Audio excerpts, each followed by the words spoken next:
Alright, this is Nathaniel Hudson here. I'm doing this problem. It's actually problem 45 from the practice problems for the final. I really like this problem because it tackles a lot of concepts like impedance and reactance, just loads and supplies. I just thought this was a really cool problem, and it helped me open my eyes learning about these topics. This is kind of a problem kind of similar to the lab too, what we were doing there. But pretty much this is what the circuit looks like right here. You can see that that's just the load. So we have a peak-to-peak voltage, which in other words we have the RMS value of the voltage. This is from the source, by the way. So it's just, of course, it's 150 volts, but you divide it by root 2. It gives you 106.1 volts. We're also given in this problem that there are constraints for the load resistor and the load capacitor. For the resistor, it goes from 0 to 4 ohms, and then the load capacitor, it goes from 0.1 microfarads to 0.5 microfarads. We're also told that the radial frequency is 5,000 rads per second. So part A, calculate the average power when the load resistor is 2,000 ohms and the load capacitor is 0.2 microfarads. So first thing you want to do is you want to set up your impedance. Now this is the impedance for the entire circuit here. You notice I kind of already wrote down the impedance for all the individual parts. Yeah, this is 2000 is obviously from like the load resistor, negative 1000 with the imaginary number. That's from the that's from the impedance of the capacitor. Then 3000 with times the imaginary number. That is the inductor. Yeah. So then you have to parallel all of this because these are all in series in the load. You have to parallel all this to 12. You can actually kind of see it visually here as well. 12 kilo ohms. And from that, you can have this is in series with the 6,000 kilo ohms. So this is what we have. So then we have to find the source current.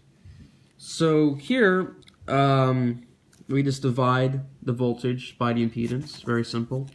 Then we have to find the current that goes through the load. And in other words, the load just kind of goes out over here. So what we do is we use voltage division to find it. We use current division, my bad. Knowing with the knowledge of what we have here, and also with the source right there. So that's the source current, and then here's the current that goes through the load. With that in mind, we can find the power. Power is basically you have the regular, you have the current times the conjugate, or you can just put it in absolute value and square it like what I did, times the load. So this is what I have here. The load, as before, is 2,000 ohms. And this is what we have. We have 0.25 watts. So the next part of the problem, they say calculate the most average power. And for this case, the most average power is going to happen when the highest you can get the highest resistor possible, but the lowest capacitor possible. So for our case, R will be 4,000 ohms, and then the capacitor will be 0.1 microfarads. So then D, what is the most average power? Now this is from using these values. It's pretty much the same process as part A. And when you do that, you get the power is 0.308 watts. What is the maximum average power, assuming there are no constraints? So I might just kind of take the time to kind of visualize what's kind of happening here. So you have to separate the load and the rest of the circuit together. So this is what it looks like right here.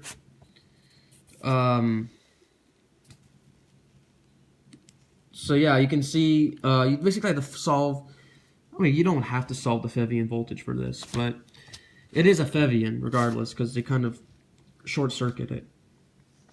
And then here, that's just like the load. So you actually kind of take the values from before, actually.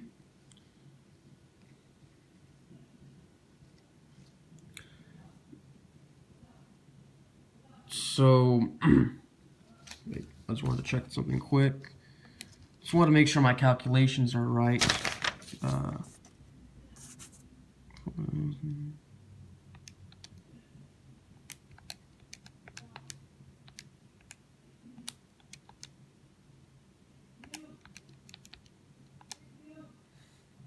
Okay, yeah, this seemed correct. My bad.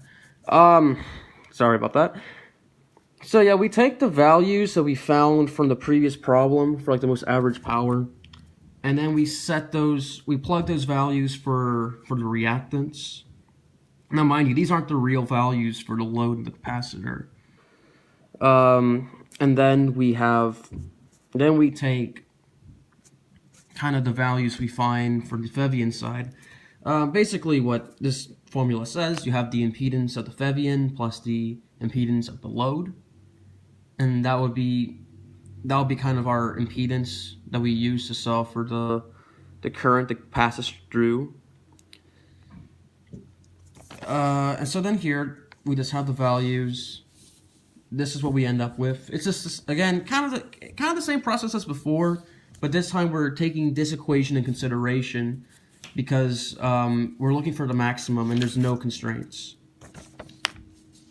So then finally they want us to find the values of the capacitor and the resistor, because like I said before, those aren't really the values, but we do apply them for the impedance of the resistor and the capacitor. So because of this situation, we have this case where the impedance of the load is actually equal to the Z times the C Thevenin times the conjugate of that. And because of this rule, we have this case here where the resistors of the total resistors of the load, or like the equivalents, I should say. For our case, it's only like 2 resistors in each, but so the resistor of the load is equal to the absolute value of the resistance of the Thevenin, and then the impedance of the load equals to the impedance of the Thevenin. So for R0, we have like 4,000 ohms, and I should have mentioned this before in the previous problem. I didn't probably specify, but how we get 4 here. Now 3, it's obvious from the inductor, from 3000J. That's from finding the inductance. I mean the impedance of the inductor. But then 4,000, how we get that? We just 6 and 12 are in parallel. That's just probably something I should have specified. But anyway, so R0 equals 4. I mean, this is the equivalence of the resistance from the Thevenin, and that's just 4,000. But then, it's very simple. But then here, it's a little bit trickier to find the capacitance. So the impedance of the capacitor is 1 over the frequency times the capacitor, so 1 over 5000C. Absolute value as before. And this equals to the J portion, the imaginary portion of the load, the Thevenin. So that's 3000J. So it's just an algebraic problem. And once you do the math correctly, you should get the capacitance to be 66.7 nanofarads. This is a really cool problem. But it really just it really kind of tackles a lot of things that are really important when you're doing sinusoidal current like circuits.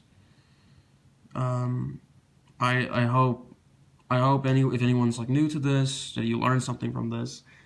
Uh, I don't know if any of the other classmates are really watching these videos because the finals and all. You kind of don't, but I just think this is really cool. This is really awesome. But yeah, to anyone who's watching, have a good summer.